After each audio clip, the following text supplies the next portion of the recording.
possibly a few more people make it up the stairs to join us, and I'm sure there'll be some people trickling in as we get going. It's very nice to see you here today. Nice location. This event is a part of a series that we're running in ODI in the lead up to the 4th High-Level Forum on Aid Effectiveness in Busan, which will take place in November. And we're trying to come at the issues from a variety of angles, not all entirely perhaps conventional. But I think today's topic is really kind of strikes at the core of issues that I think we all are in our various ways grappling with in thinking about, in many ways, the future of development assistance, but crucially how to balance a number of kind of competing objectives that are certainly very much in play at the moment around how to do aid well and how to account for the way in which aid is used to domestic publics who are part of this big aid project. I think you'd all agree, results are vital to the aid effectiveness agenda. Without them, in some ways, the aid project is in real peril. But the results agenda itself opens up a whole number of interesting and challenging issues in terms of who defines results, who owns those results, who evaluates those results, and essentially who accounts for the ways in which money is used to deliver those results are accounted for and to whom.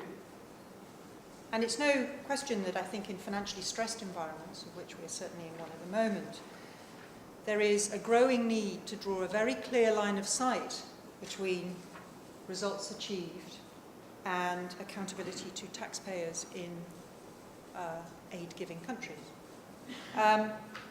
This session today is very much focused on trying to get to grips, I think, with some of the complexities that results and accountability agenda actually throws up for many of us, particularly as more of a commitment in the aid business is to work in complex and challenging and post-conflict and transitional environments.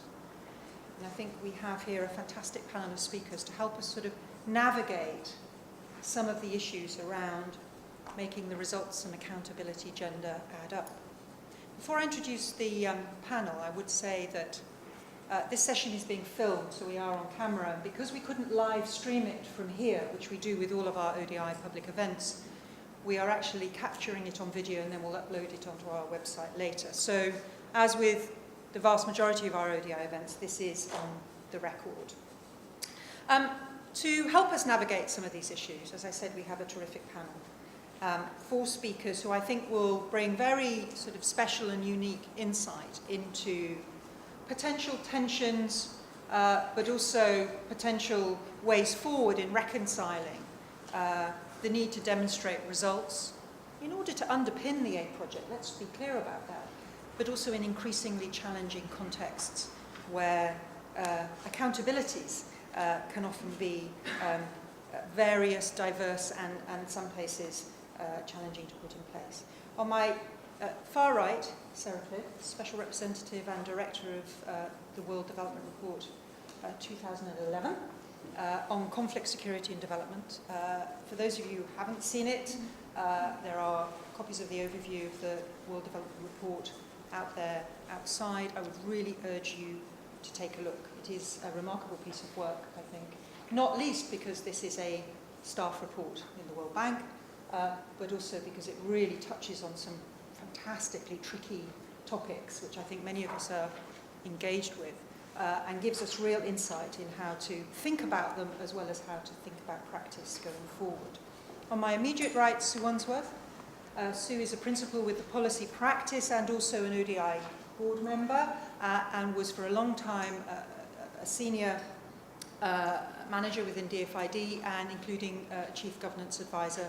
She's also been on the advisory board for the Centre for Future State down at IDS and has been very pivotal in lots of our thinking about the changing nature of the governance agenda over a period of time. On my left, John Morlow, who has just recently completed his term as Auditor General in Liberia, and John was involved in the establishment of really the first truly independent supreme audit body in Liberia that follows sort of international best practice, and he's got some really particular experience and insight, I think, to bring to this discussion. And finally, on my far left, but not least, Alan Hudson. Alan is currently Senior Policy Manager, I've got to get your title right, Alan, Governance, Transparency and Accountability with ONE.